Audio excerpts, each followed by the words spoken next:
questions segment today, which is going to be a Q&A panel with a couple of Rotaractors and Rotarians.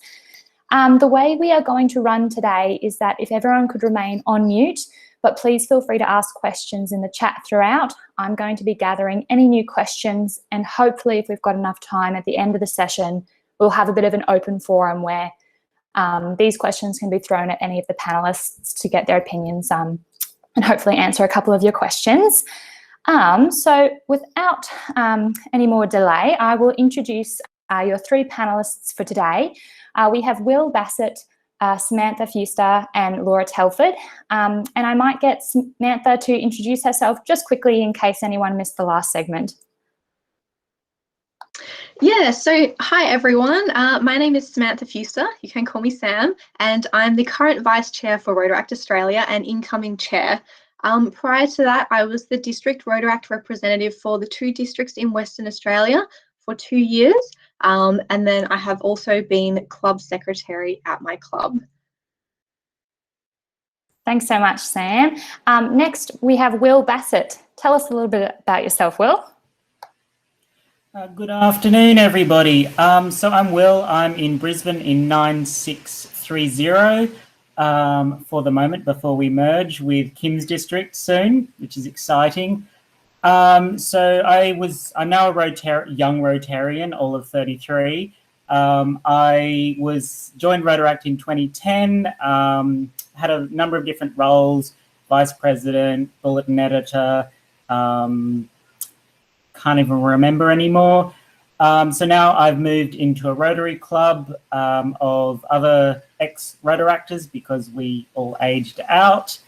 So that's really good to still be part of the family, and currently taking a bit of a step back from too many other roles, but I've been focusing on some professional development for the club. And I was supposed to be presented about 5-6 days ago in Hawaii doing a breakout session, but I'll be able to do that in July. So that's super exciting, doing that virtually. Awesome, thanks, Will. And the last panelist is Laura. Would you mind introducing yourself again, Laura, for anyone who missed your sessions earlier? Hey guys, I'm Laura. I am the current and incoming Rotaract Australia Communications Director. I've been a journalist for 7 years and have just made the transition to media comms in state government. And yeah, I'm really excited. I love Rotaract, and I am currently living in Adelaide, but still representing a district in New South Wales. So virtually living my best Rotaract life. Awesome. So we're going to start with some of the questions that were submitted by you all very kindly in your registrations. I'm going to throw the first one to Sam. Sam, what are some of the benefits from your perspective of Elevate Rotaract, and where can we find more information? Well, that is a good question, and Andrew did cover pretty much all the points that I'm going to cover earlier today. But for me, one really great thing is that it's now a Rotary membership, so our years of service in Rotaract will count towards our time in Rotary, because in the future, if anyone would like to take on a Rotary role, for example, district governor, there is a prerequisite of a certain number of years of service, and now those years of service in Rotaract will count towards that as well. So as Andrew said, Rotaract clubs can also sponsor other Rotaract clubs or establish themselves without a sponsor. In saying that, I would definitely recommend that if a new club is starting, to have at least one sponsor or partner club to work with and to be mentored by. Rotaractors are also now eligible and encouraged to serve alongside Rotarians on district and Rotary international committees. In some districts, Rotaract members could already be members of the board, but usually in a non-voting capacity. But now we are able to be there in a voting capacity and also serve on the Rotary international committees. And Rotaract clubs will also get more support from Rotary International, including access to more administration tools on My Rotary. We can subscribe to the digital edition of the Rotary Down Under magazine, and I believe we may also be able to subscribe to the digital edition of the Rotarian magazine, which is the international version of the Rotary Down Under magazine. I guess another benefit to people that are a bit older that are here today is that there's no longer an upper age limit for Rotaract, so clubs can set their own age limit if they choose, and we can access new leadership and development resources online, including resources from Toastmasters International and goal setting tools. Awesome. So definitely lots of benefits of Elevate Rotaract, Sam. Will, one of the members here today said that they joined Rotaract to connect with people around the world. What international opportunities can they access? All right, well, here's something I prepared earlier. Give me a second. If it's going to play nicely. All right, so you should be able to see some photos from some of my adventures around the world. So one of the things that I'm very passionate about is Rotaract round trips. So it's basically Rotary clubs or districts around the world come together and say, yep, we would love to host people visiting from other countries and other districts. It's usually between about 5 to 10 days. You pay for your own plane fare. Rotary International generally covers the insurance as long as it's part of a Rotary program. And then you pay maybe between $200 to $700, depending how poorly the Australian dollar is doing. And then you tour around the country and experience life wherever you are. And then sometimes you'll also get involved with some of their local projects. So I've been very fortunate to be on 3. I first went to Canada in, I think it was 2015, to Vancouver, spent about 10 days there. Then the next year, 10 days in Germany. And then I think it was 2 years later, just as I was getting a little bit too old, went back to Canada to the opposite side, to Toronto and Ottawa. So for me, in marketing, communications and events, what I do for a living, I plan everything. I'm usually in charge. So I had this memory of the first time I was on the plane going on this trip going, oh my God, what have I done? I'm traveling overseas. I'm from a small country town in rural Queensland. I'm not used to going overseas on my own, was freaking out. And then went, hang on, these are all Rotaractors. They're all similar, got similar mindsets to me. They're going to be well organized. It's going to be a great time. Let's just go with it and see what falls into place. Yeah, I had a really amazing time on each of the trips. And so you'll have local tour guides. You'll stay with locals overnight. You really get those experiences.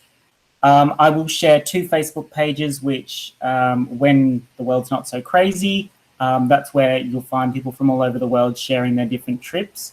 And I highly recommend you look into them and speak to other people. By all means, I'm happy to give you a bit more info. The other thing that I wanted to quickly touch on was conventions. So quite often in Australia, because we're on the other side of the world to a lot of other Rotary events, I feel we're quite isolated. But then being able to go to an international convention and you've got 20 to 25,000 people is about the average of who turns up. You get to really experience what it's like to be part of the, I think it's 1.2 or something million Rotarians around the world. Sorry, when I say Rotarians, I'm talking collectively. And you get to really feel part of something and think, yeah, I'm part of a bigger picture. And while I might have a little role in my little club and do what we do well, it all makes a difference. So hopefully that was a bit of a spiel about 2 of the big things internationally. Awesome. Thanks, Will. Are you able to post those Facebook pages in the chat? Sure thing. I'm just trying to click my way around to do that. Oh, good. When you've got a Thanks, second. My next question is for Laura. Are there any specific grants or sponsorship that is available to Rotaractors, particularly those who weren't in your breakout session? No worries. Well, I think Andrew Best had some exciting news that Rotaractors will be able to apply for some Foundation Rotary International grants, which is super exciting. But I think there are so many grants out there that aren't necessarily specific to Rotaract, but are open to Rotaractors by virtue of they want to do something. So local MPs, local councils have grants going all the time to run events. So depending on what you want to do with the money, there are certainly a lot of options. The district is how my club got their first grant. That was through advocacy of the DRR, which sounds self-serving because that was me. But all DRRs around the country are doing lots of advocacy for Rotaractors. So in the coming months and years, there will be a lot more movement at a district level because there are lots of district grants available. So yeah, harass your DRRs, people, because that's part of their job, is to liaise with the district and say what Rotaractors want and need, which is always money.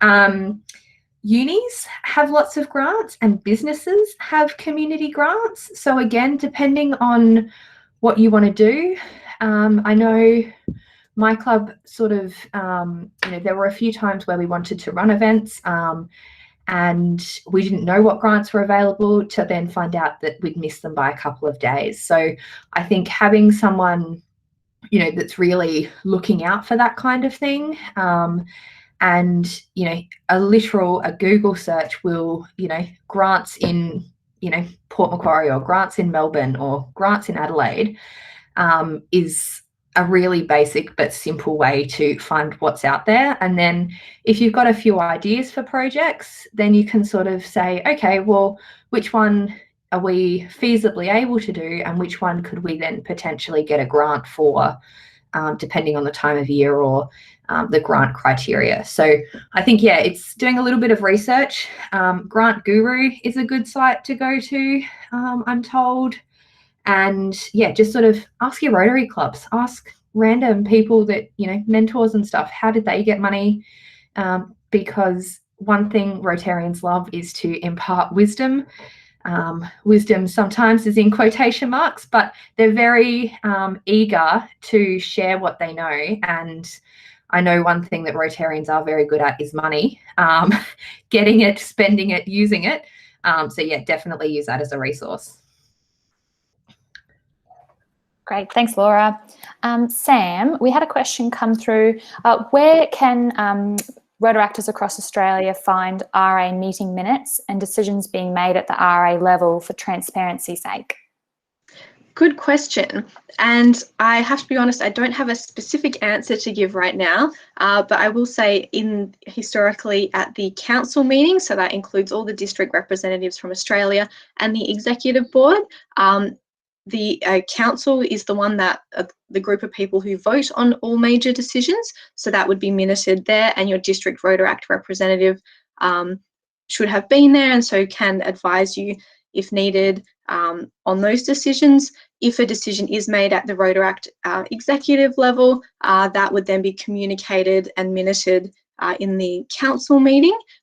So really, to answer the question, the district Rotaract representatives are provided with these opportunities to vote and any decisions at the council meeting. At this stage, those minutes are not publicly available. They are just for the council. But if that is something we can look at reviewing next year if it is of interest. But yeah, really speak to your district Rotaract representative if you have any questions about things that we are doing. Great, thank you. Will, you've spoken a lot now about, I guess, the international opportunities that Rotaractors have. Some people are wondering how they can connect with Rotaractors in different states across Australia. Any tips? Yeah, speaking about convention, the other one is going to conferences. So we've got ARC. I was really looking forward to getting on the cruise ship. I think that was supposed to happen soon or whatever, but yeah, obviously that was a bad idea. Sorry, that didn't mean to make it sound that way. That wasn't going to happen given the current situation. But yeah, going to conferences and then catching up with people at all sorts. What was it? A couple of years ago, there was the Peace Conference. There were 6 peace conferences held across the world. Sydney was lucky enough to get one of them. And I went along to that and yeah, got to catch up with people that I'd met at ARC a couple of years before. Some friends came from overseas. And then, of course, when you're in that type of environment, you meet new people. And the other one is, we do use it a bit in Australia, but another Facebook page I should include you in is Rotaract Couch. And so that's basically, if you're traveling anywhere around the world, you get people that will post saying, hey, I'm coming to, I don't know, Berlin in the next couple of weeks. I'd really love to catch up with some people. Or does anyone have a place that I can stay the night? It's a really cheap way of traveling. Basically couch surfing, but for Rotaractors. So yeah, it's really nice that yes, you might be staying with someone who might be a random, but you know they're a Rotaractor, so you've already got that in. And yeah, we don't use it as much as I'd like to see in Australia yet, but keep pushing for that one. And yeah, just letting people know that you're visiting, that you're in the state. If you're trying to do projects as well, that's probably all that's coming to mind at this point. I'm sure everyone else has other ideas, and when you get together for other events. So I hope that helps. Perfect, thank you. Lots of different ways to get to know people around Australia. Laura, how do you go about asking for raffle prizes or donations for fundraisers or events? Look, my immediate answer is I outsource because I hate asking people for things, especially money, which the few people I can see on my screen are cackling wildly. So I think that's a relatively common feeling. But I think it being first knowing what you want, and whether that's a major prize for a gala dinner or whether that's, a very, movie tickets or whatever the case may be. So I guess identifying what you would like, and then if you really, really don't want to do it, take a friend. And then I guess thinking about the opportunity from the business's point of view about what they're going to get out of a particular experience. So why would they then hand over money or a prize or whatever? And then really trying to sell that to them. So, whether it would be, hey, we're going to have a gala dinner, we're going to have 250 people there, we're going to be raising money for Headspace. Would that be something you are interested in supporting? And having some clear documentation, an email, but also, a written letter that you can potentially hand to the business. Always on a letterhead, make it as official as you possibly can.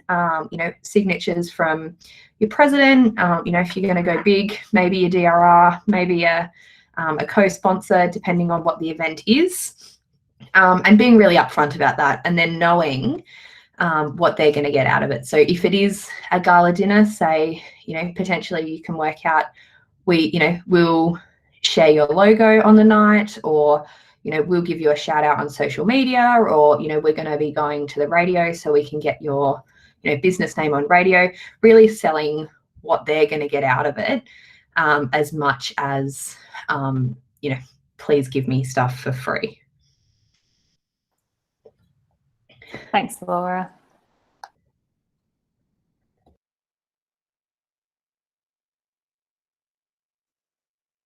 Oh, you've muted yourself. Thank you. Sam, my next one was for you. How does Rotaract Australia plan to engage with Rotaract clubs in the upcoming year? Great question. Firstly, we will be doing that through the district Rotaract representatives. So if any decisions are made that impact clubs, that will be fed through from the district representatives. Social media, we have the amazing Laura continuing as our communications director. So the social media is always very relevant, very frequent, and a lot of information is shared through that as well. There are some other changes that we would like to implement, or new things we would like to try in the coming year, which we haven't really fleshed out yet. So keep an eye on social media for those changes. But yeah, really primarily at the moment, it is through the district Rotaract representatives, and through all our social media channels, which was shared earlier. Thanks, Sam. Will, can you tell us what is a Rotary citation? Okay, so Rotary citation is basically a list of things that you need to do throughout the year as a club. It can be increasing membership, as an example, by a certain number or percentage. It seems somewhat like you're like, oh yeah, some of these things make a bit of sense, but it's basically a way of following Rotary International's strategic plan. So there's the plan, and then that feeds down into the citation, which are the activities you can do to help your club meet that plan. And then if you reach a certain amount of those activities, you can then say that you've got a citation for that year and it's awarded for the club. I'll send all sorts of links I'm sharing today. I'll send some links to my Rotary with further information on that, and there's some RI awards as well. Perfect. Well, since you're sending the awards links now, Will, did you quickly want to touch on how you could achieve a RI Outstanding Award? I knew you were going to ask this. It's not one that I know a lot about, sorry. It would just be me parroting what's on the page. So save me pretending I know what I'm talking about. Look at the link. Please, yeah, thank you. Awesome, cool. So Will's going to send some of those through in a second. Laura, I was wondering, what is the benefit of being a DRR or going for an RA position, since you are currently both? If you want to have a mental breakdown, highly recommend. No, look, I wouldn't recommend doing both in your first year. I think being a Rotaract representative is a really great opportunity to elevate your skills in a different way. You know, you ideally will have been, a club leader, whether that's necessarily president. In the past and historically, that has been very much a requirement, but that's not necessarily the case anymore, and is certainly not the case in my case. But it's a really great opportunity to work at a higher level and start looking at some, issues and situations that impact Rotaractors on a broader level. That's a little bit different than just, what's happening in your club, in your town, in your area. And, you get to work with Rotarians who have been there, done that since the dawn of time, which is very scary to begin with, but is a wonderful opportunity to really strengthen and develop your skills in a range of areas. I was not one to talk in front of anyone, let alone in front of hundreds of people. And, after a year of being really supported by some really great Rotarians, I remember coming home and speaking at my grandma's 80th in front of, 100 people, and it was nothing. And I got off the stage and my parents were like, who the bloody heck are you? When did that happen? So it was a really great opportunity to expand my skills. And then I think for me, Rotaract Australia was this crazy, weird, thing that happened to, really smart people, or, involved people that I could never sort of get to. And through being a DRR, it was, they're still people, they're still, not necessarily making mistakes, but, learning things. And, I felt like I could, give a little bit more. I had some, specialized skills in a particular area and wanted to give back. And again, someone approached me and said, hey, I think you'd be really great. Me obviously was like, yeah, no, I'm definitely not set up for that. And yeah, I'm really glad that I did. So I had been a DRR for a year before I became an RA exec member. And I certainly valued the fact that I had been a DRR, or, certainly not doing both roles for the first time, because that is quite overwhelming, and you really need to be a good time manager and know your purpose. And as Ada has put in the chat, we avoid it because of burnout, and 100%. I think the fact that a pandemic happened and I lost my job and had nothing to do for a few months, probably helped with the burnout situation, because work and Rotaract and Rotaract and Rotaract and Rotaract were getting a little bit too much. But I think if you've got the time and the passion and the drive to do it, I think it's a really exciting opportunity. But certainly, yeah, would definitely avoid it if you were a first-term DRR. Great. So great opportunities, maybe separate opportunities. Yeah. Thank you, Laura. Sam, my next question is for you. When will Rotaract Australia be able to tell us, after reviewing the outcome of this online training event, the potential to continue a portion of future training in this kind of format? Yeah, another great question. I guess before we make any decisions, we will want to know how it went from your perspective. So sometime in the next week, a feedback form will go out, and please give honest feedback. What did you like? What did you not like? What can be improved? And then based on that, we will see if everyone actually liked doing it like this. Obviously, there's positives and negatives for everything. So a great benefit for the online training is that everyone from Australia can join. So me here in Perth, Western Australia, can join everyone that is over east and vice versa. I guess some of the downsides to online training are that we can't meet each other in person. And obviously when you meet people in person and when you have training in person, it's different to online. You can read their body language, you can talk to the person next to you. Yeah, so it's definitely something different. It's definitely something we have the capacity to do in the future because we do have the G Suite tools, as covered in the IT section earlier, to run things like this. And it is being run by Rotaract Australia today, but ultimately we will want to do what's best for the members. So please give us your feedback. And if it's something that you have got value from, we will definitely look at doing it in the future to some degree. Thanks, Sam. So like you've said the whole time, the best way to see changes is to actually give feedback. So everyone make sure you fill out your feedback forms. I'm going to give Sam a break and I'm going to throw a question out to Laura and Will. We've had two quite similar questions come through. How can we identify best service during this pandemic and after the pandemic? And how do we re-engage members to come back to physical meetings post-COVID? Feel free to have both your mics on. We'll see how it goes. Sure. I wasn't fully sure what was being asked here around best service, but for me, I'd recommend finding a balance between your money-making projects, because we all need money to be able to do certain things. So Bunnings, well, not that we can do them at the moment, but fundraisers, etc. And then hands-on volunteering and social events. So if anyone's familiar with Emily Wood, she's a bit of an institution around Brisbane. She did her public relations masters and looked into why people join Rotaract. And that's where you get the help, learn, enjoy.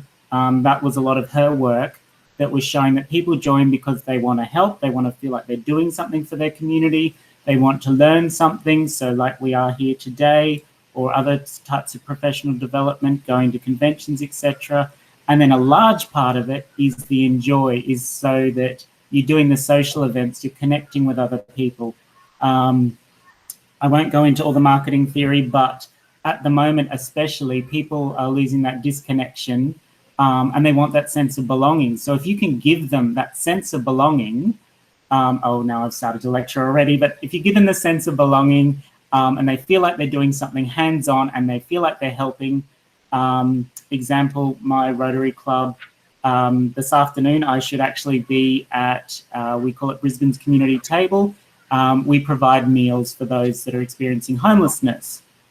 We come together, we heat the food and we prepare it, and we have a lot of laughs and enjoy coming together. And then we feel like we're actually doing something out there in the community. So have a think how you can connect those three things together to make people feel like they're part of something. Yeah, and I guess, COVID proved that we could move our life online, and, with some relative awkwardness, it seems to have been successful. So I think coming out of a post-COVID world, it'll be, well, how can we, strengthen our clubs and our members and the experience through the use of technology, but also bearing in mind, the reason we all come to Rotaract is not necessarily for the boring hour meeting, it's for that sense of belonging and that sense of purpose and that sense of doing something. And I think, there has been a rise of e-clubs, and I think the Rotary Social Impact Network Club is a great example of that, in that, we're moving to an online platform, but, there is still the expectation that members in that club are doing something purposeful and something that they want to do. And so I think it's a really great opportunity, particularly, with some of the COVID restrictions ending and the new year starting. It's a great opportunity for clubs to sit down and say, okay, well, we know we can run meetings online. In some cases, we've had more members turn up to meetings online. How do we then harness that going forward into, coming back and meeting face to face? Is it, we have the boring, 30 minutes business side of things, online, we get it done, we don't have to go anywhere, we tick the boxes, we, vote on the policies, all of that sort of stuff, but then actually dedicate some time to, planning the Bunnings barbecue, or, planting a garden, or, fundraising for a certain cause. The rise of online cooking classes, I swear to God, if I get, if I get only one notification to say there's an online cooking class a day, then I'm doing a good thing. But it's proven that we can do stuff, cooking, which is very much you actually have to, mix the flour and the eggs and all of those things physically. Everyone's doing it online. So how can we, is it now we have a monthly meeting that we do a cooking class, or we do a dance class, or, something that, we can all do, and it's potentially more accessible to people. It's all well and good to say, yep, you can drive to a meeting, but if you don't have a car, or, you've got some, reason why you can't drive, or, those kinds of things, it's actually, well, you can do it from the comfort and safety of your home. You don't have to navigate the outside world necessarily, but you can still be included. So I think it's a really great opportunity. Thank you both. I feel that was a really good answer to those questions. Next up, Sam, what is the benefit of a twin club agreement? What does it mean, and how do you begin? Yeah, great question. I'll go back a step and let everyone know that I have done projects with clubs overseas. The most notable one was with a club in Zimbabwe as part of Rotaract's 50th anniversary. And that started in kind of a unique way, because I actually went there on a Rotaract trip that Will mentioned earlier. I actually went there and met the people and was so inspired by what they were doing that I said, I want to partner with you. And then we held an event here in Australia, raised money, and sent that over to Zimbabwe for them to actually use the money on the ground. So we didn't sign any formal paperwork. We didn't really do it a conventional way. And I guess it's not often, especially now, we can't actually travel.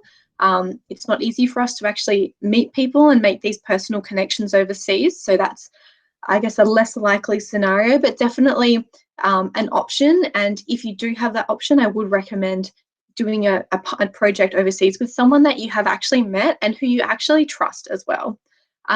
If that's not possible, especially in the world of coronavirus, some other ways that you can make a twin club agreement, or just to have a partnership with a club overseas, would be to firstly work out what you want your club to get out of it. Do you want your club to learn more about their culture? Does your club just want to do an international project to tick off a requirement? Does your club want to become friends with people overseas? Does your club want to have a long-term relationship with another club, or just a short-term relationship for maybe just one project or event? Once your club has worked this out, then really the next step is, well, what is your club actually good at? What can you achieve, and what can you bring to this relationship? So for my example, if I wanted, I could have flown to Zimbabwe and taught a class on how to make reusable sanitary pads, which is what the funding was for.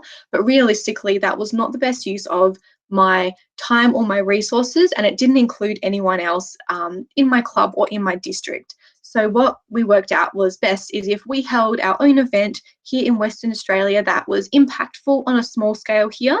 We held a Battle of the Bands competition, so some local bands got exposure. We had a great fun night. So that was, I guess, a local impact we had.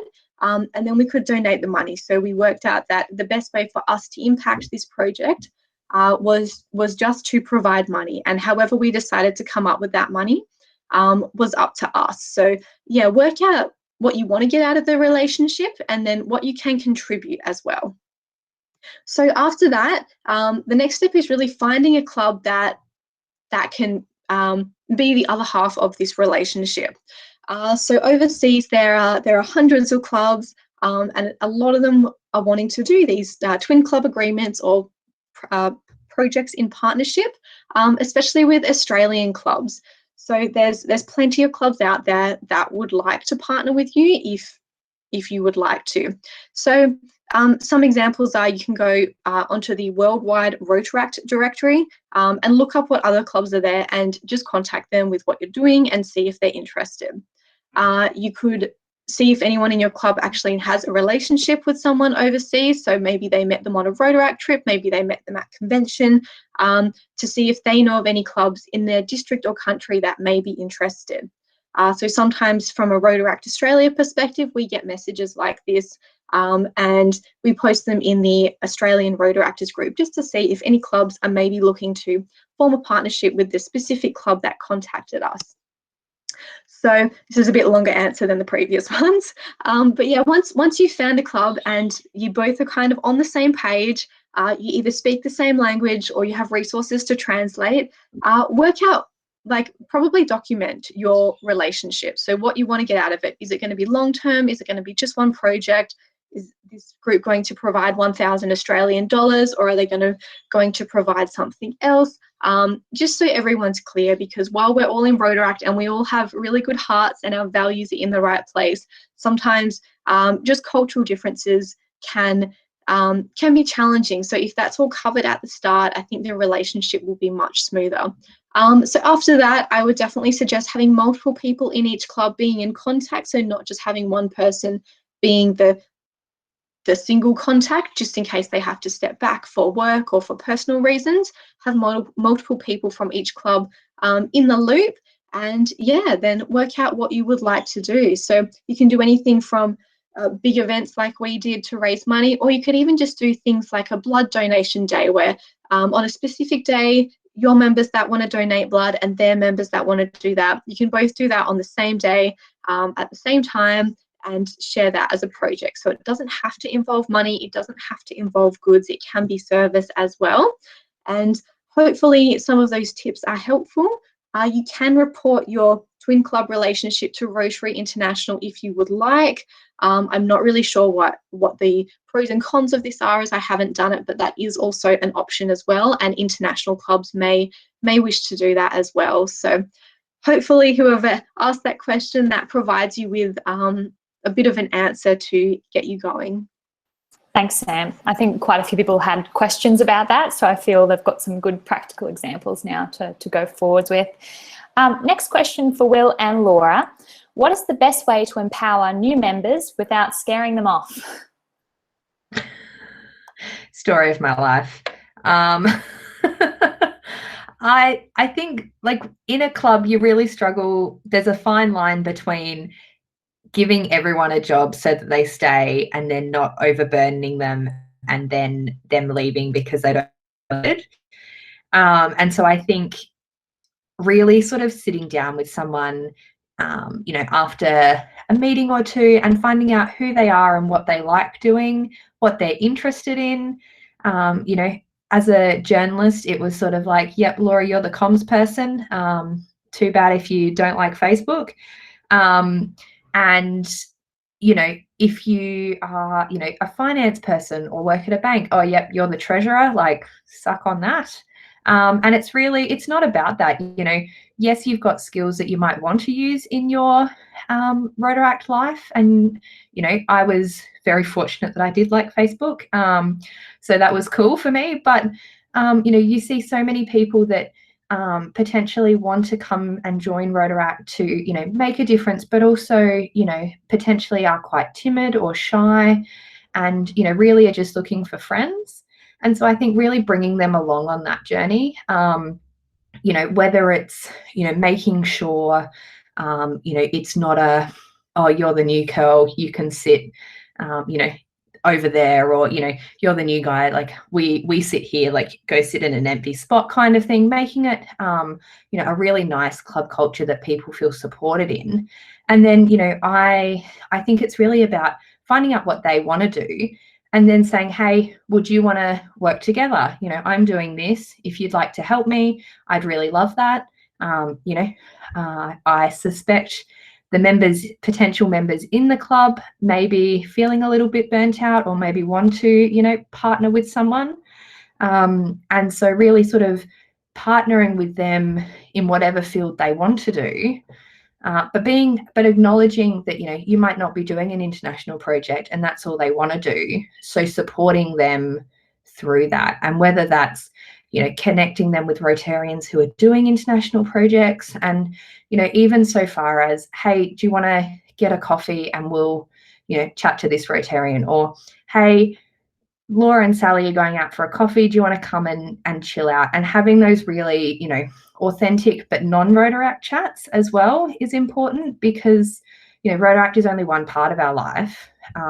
Hopefully you are friends with some of your members outside of Rotaract, and Rotaract, you know, becomes just that one part of the friendship. So really bringing those new members into that side of your life, because we all do it to make friends and, you know, be happy as well.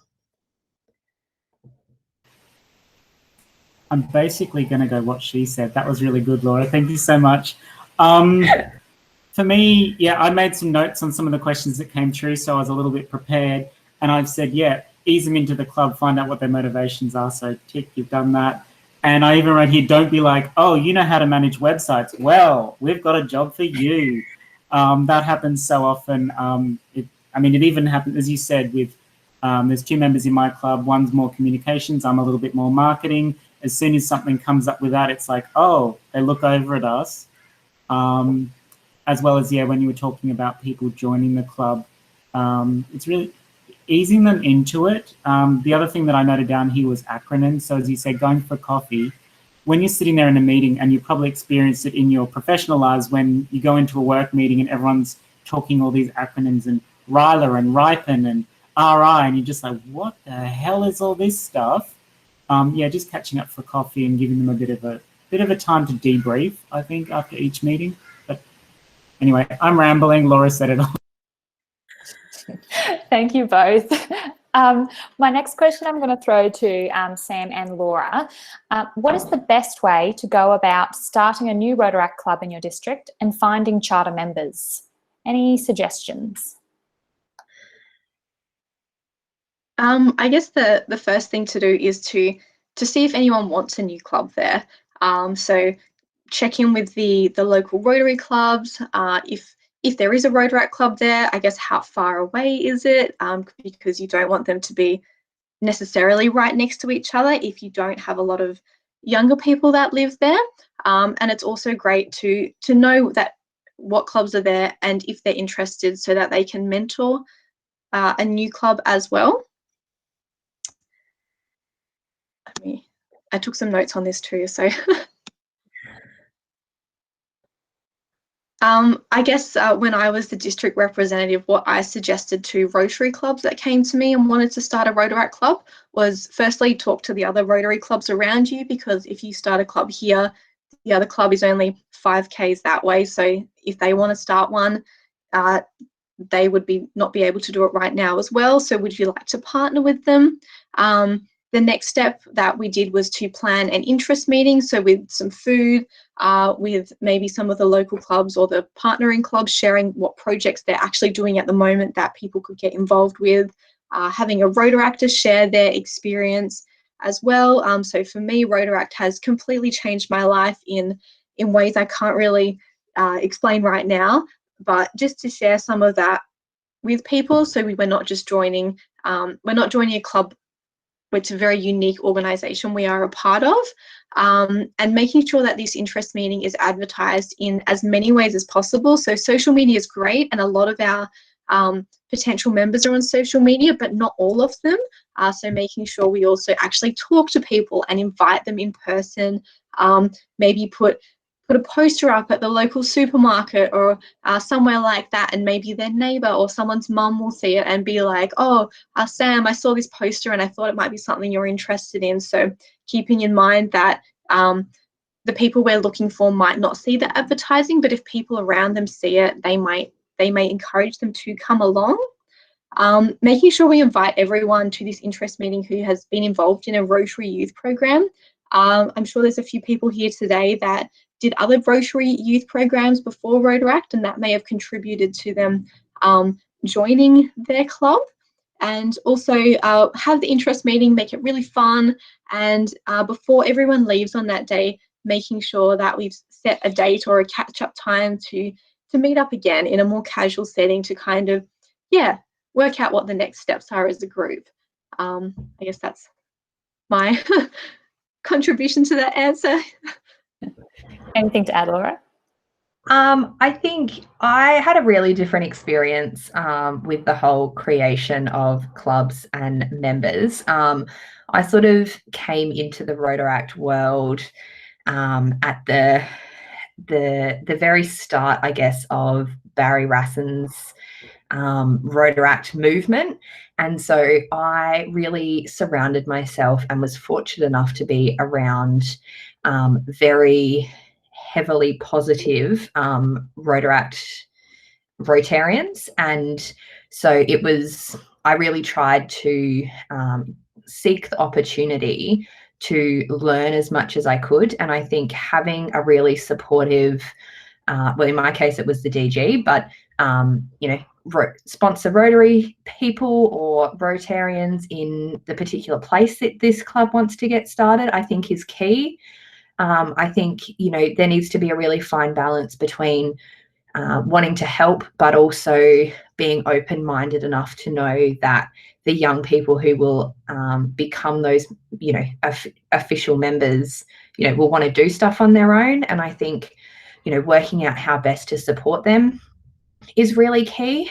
I think from a DRR point of view, you need to be supportive and present, but you can't do it for them because at the end of the day, it's not your club. I think from, a member's point of view, knowing that there's a club near you or in your district that's starting, if you've got skills in a particular area, reach out to them.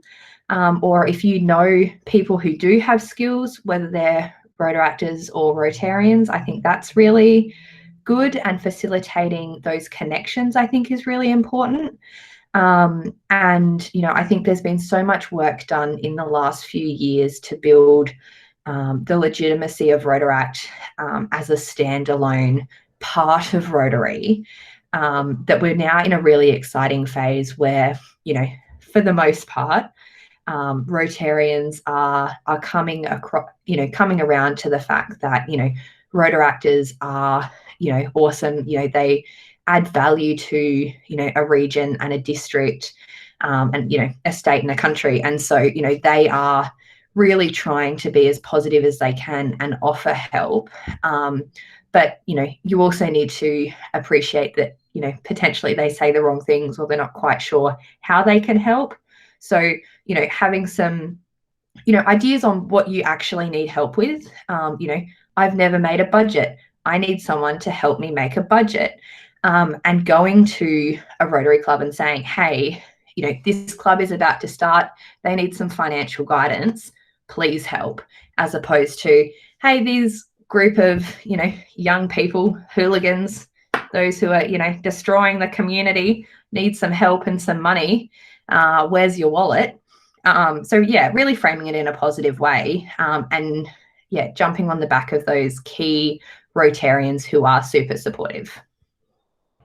Awesome. And it sounds like those are also things that would help that club as it's already formed and starting its kind of definitely as well. Thank you both.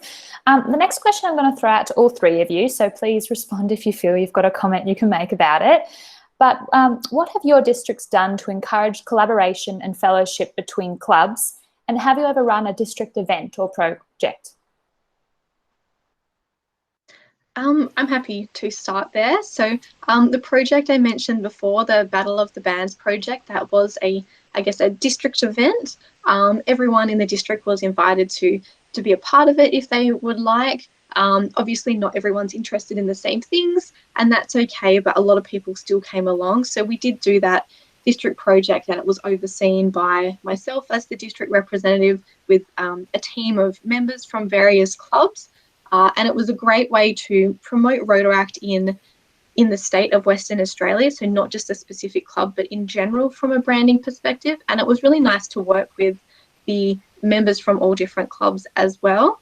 And I guess how we got to the stage where we were comfortable working with one another was that we have a Facebook group for members in our state, which is good because we can, I guess, get to know each other like just that little bit more in that group. We also have like catch-ups with the presidents. So obviously coronavirus, we can't do that right now, but in the past, the district representatives have always held in-person catch-ups with the presidents so that we can get to know one another and just build that in-person relationship that you can't really do online.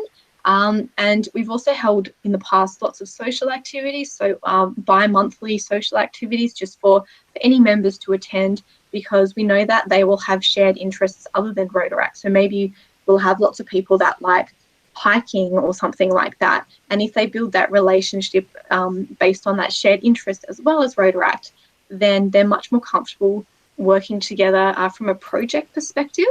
And we found that that has been helpful. All right, I can go next. So, as I said, I'm no longer heavily involved with Rotaract, but when I was, we had the inter-district competition. So that was all the clubs in the district would come together, and we would everyone would put on their own type of event. So sometimes it would be South Brisbane would host a soccer competition. And depending who had won, you got different level of points and participation points, etc. And then another club in the district would hold a trivia night. My district ended up always running the really random things like carnival games, and we had one of the other clubs ran a barbecue cook-off. We did invite Kim's, I think it was Kim, your club from another district along. Would they like to participate? Because basically here in Brisbane, we're separated by the river at the moment. So we might be all of a kilometre from each other. Anyway, I think, Kim, it was your club who came in and won the day. So that was a little bit awkward. But yeah, coming together like that, it was always really good because you catch up with other clubs and you talk about your projects while you're still fighting to the death. And then a few times we've run things like joint Christmas parties or joint changeover dinners, etc. The logistics of that could be a little bit difficult, but as a few people have mentioned today, now that we're starting to get used to online meetings, I think that would make, because we're in that mindset, would make it a lot easier for people coming together and having those meetings to talk logistics. So like one of the inter-district sports, we had one on Saturday and one on Sunday. We said, hang on, can we just combine it together? So we did that, and we had a lot more people turn out. So only other thing that I'm going to quickly mention, because I forgot it and it's here in my notes, talking about international opportunities, something Sam said before reminded me. There is also fellowships, so it's people coming together with joint interests. There's one that's only just started, perfect for yesterday, which was International Gin Day, which is why I'm a little dusty today. But it's basically a whole heap of Rotaractors who come together, Rotaractors, Rotarians, who come together with a shared passion. There's a gin one, there's a Scotch one, there's beer, there's death metal, which was really cool to see a whole heap of Rotarians decked out in their death metal outfits. So just if you've got an interest, there is somewhere a list of all the fellowships. But yeah, if you're interested in something, just Google, because there'll probably be a group of Rotarians and Rotaractors and the like into the same thing, like gin. And I'm not saying that's what's in my glass at the moment, but if it was, I might join that fellowship. I think the only thing that I wanted to add is that it can be really challenging for some districts to have inter-club or club or inter-district projects, particularly like my district. We didn't have any clubs in the district, other clubs in the district. My club project, or my district project, was to start some. My DG needed $10,000 and said, have at it. You've got a year, which I did. And that was really great. And then we got to the end of the year, we had a new club. We've got a few more on the way. But the closest club to us is 200 Ks away, but the closest club in our district is 250 Ks away. And that's really hard, particularly when, you know, we're both still, you know, relatively new. We're not really sure what we're doing. And there's lots of things that we still need to work out. But one thing we did was have a blood drive. My club's really famous for our blood drives. We were putting it all over social media, and they were like, hey, let's do that. So we actually had a, this sounds really bad, but a blood drive competition to see how many members could donate blood safely. And then we actually opened it up to Rotarians, and we had messages for like literally weeks being like, oh my God, you know, I donate and like I didn't really tell anyone, but like I'm really glad that you guys are doing this. And so it actually started a different conversation, which was not one that we were expecting, and probably a product of our distance. But, you know, it doesn't have to be a physical thing as such. It can be, you know, virtual competitions. I know our club do a baking thing, so you can have a bake-off, I think. And, you know, the potential now that, you know, we live in a very digital Zoom, Google meeting kind of a world, is that you could have, you know, 2 events running separately at the same time in different places. And yeah, make it a district event. So I think that there's some real potential moving forward for this kind of stuff to happen. Thank you all. Some great ideas for intra-Rotaract meetings within the districts. I guess just watching the time, we probably will have to wrap up now. I will ask one final question to you all in one moment, but just a really big thank you to the 3 of you for coming along today and giving us your opinions and your advice on all the great experiences that you've had through Rotaract and Rotary over the years. Just a reminder to everyone, if you do have any questions, we've had so many questions coming in, please post them in the chat and we will endeavour to try and answer those and get them out to you as soon as possible. So to wrap up today, I would like to ask each of you, while you were on a board position, so that could be within Rotary, Rotaract, any of the events that you've been involved in, what is one behaviour you had to learn or change in order to become more successful at that position?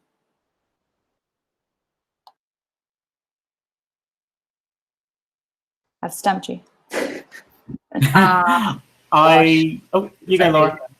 So many things. I think learning to have confidence in what in my opinion, and how, you know, I think it should happen, but also balancing that with listening to other people and respecting that you're not, you know, the font of all knowledge, and you're not the one that the final decision comes down to. I think it really being teamwork, and actually not just saying teamwork, actually really truly being a part of a team and working together as a team is something that I guess I learned and have a very healthy appreciation for.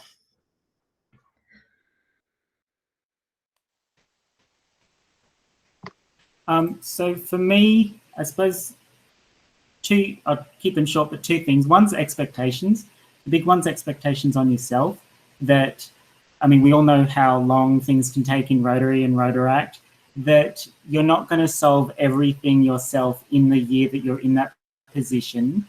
And it was some advice that I was actually, and it sticks out in my head, I was sitting on the middle of a lake in Canada on the first ever round trip I went on. And I was talking about what I wanted to achieve in the year, and I was really worried. And they said, Will, you don't need to do everything. Find one focus. If that's new members, that's what you focus on for the year. Other things, sure, do them. But if you have one focus, and then when you hand over, you give the next person, and they can have their focus, which the next year might be more members. And more members, and then it might be, oh, we want a new project, or we want an international project. Keep the expectations on yourself realistic.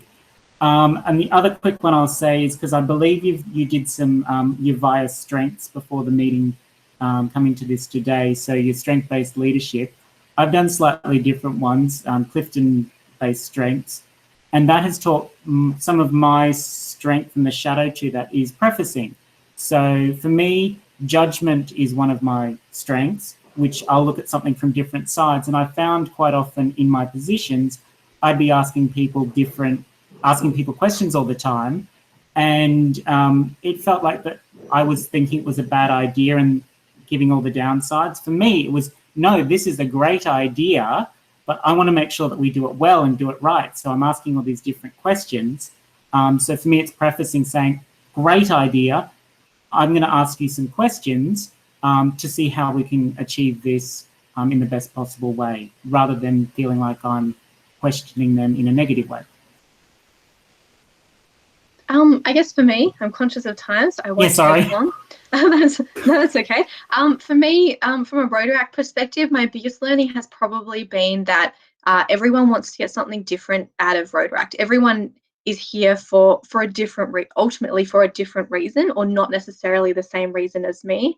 And because of that, everyone has a different level of commitment to the projects and to the deadlines and to what we want to achieve. So just for me, understanding that and realizing that was really important. So accepting that not everyone will need to have the same level of commitment as me, but also I can't do everything, has been, a really great learning.